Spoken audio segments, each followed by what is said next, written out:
Alors, Rabotai, ce soir, c'est le jour de la Hiloula de Sfat Emet, le Sfat Emet de Gour, l'Admor de Gour, qui est niftar il y a à peu près 100 ans. Et étant donné que nos shiurim sont remplis des enseignements du Sfat Emet et que chaque maison juive est remplie des enseignements du Sfat Emet, donc on se doit de raconter quelques points sur ce grand tzaddik qui est niftar ce soir. Euh, À l'époque du Sfat Emet, c'était l'époque où il était dans la ville de Gour, qui était en Pologne, et qui était sous l'emprise, la Pologne était sous l'emprise du tsar russe. C'est-à-dire que la Russie chapeautait tous ces pays. Et il y avait des décrets très difficiles, des décrets sur l'éducation, parce que le tsar voulait que tout le monde devienne russe, et donc il a instauré que dans chaque école, que ce soit en Pologne ou de partout, obligation que tous les élèves parlent russe.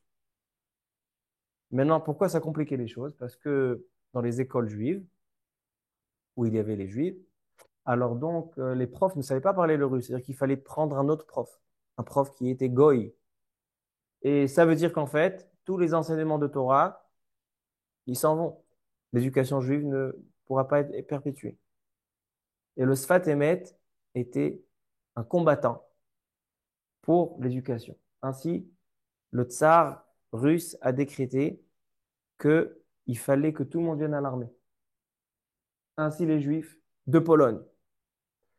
Et l'enjeu, il était très très grave. D'abord de point de vue de religion, un jeune garçon qui partait à l'armée russe, on pouvait être sûr que il ne pourra pas rester juif parce qu'il n'y avait aucune possibilité de rester dans l'environnement juif. Et non seulement ça, que c'était très, très dangereux. Les, les, les, les, les chefs d'état-major russes, etc., ils n'hésitaient pas. Ils voyaient des conflits avec le feu à la chazit, c'est-à-dire à la tête du truc. Ils envoyaient les soldats. Les soldats, ils n'avaient pas aucune valeur de vie, rien du tout. C'était des robots. Et donc, le Sfat Emet était le grand combattant de cette époque-là. C'était le plus jeune des Admorim de l'époque. Il y avait à l'époque le Avnei Nezer de Sochachov et plein d'autres chassidim de Pologne. Et celui qui dirigeait, qui était malgré qu'il était le plus jeune, qui a dirigé ce combat, c'était le Sfat Emet. Je vais raconter quelques petites histoires sur ces combats et sur ces conflits.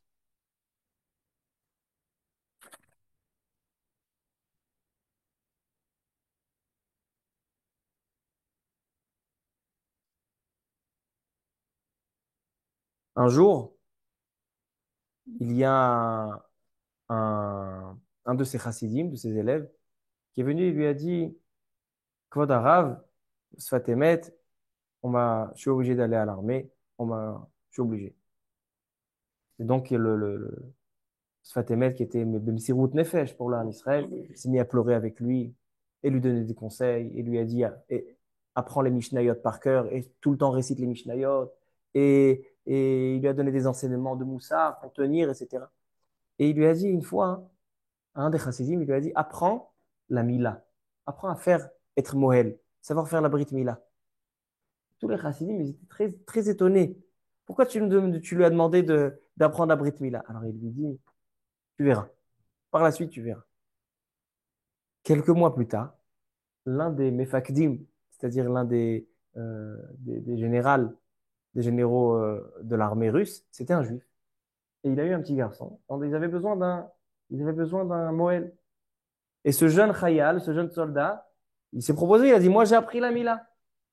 Grâce à cette Brit Mila qu'il a fait, il a obtenu un shichrour. Il a eu la vie sauve, il a pu sortir de là-bas. Ils ont compris le conseil du Sfat Emet. Mais en tout cas, le Sfat Emet, il a donné sa vie pour le clan d'Israël. Il a pris des risques, il cachait des juifs chez lui. Une fois, il y a deux jeunes chassidim qui sont venus chez lui. Ils ont dit, l'armée russe, elle nous a convoqués, est-ce qu'on va ou pas? Il dit, mais bien sûr que vous allez. Le roi, il a besoin de vous, vous n'allez pas? Les chassidim, ils n'ont rien compris. Ils disent, je ne comprends pas. Sfat Emet qui s'est opposé tout le temps. Après, il s'est avéré que c'était des balachim, c'était des espions du tsar russe, parce qu'ils ont entendu que le Sfat Emet, il déconseillait aux gens d'aller à l'armée.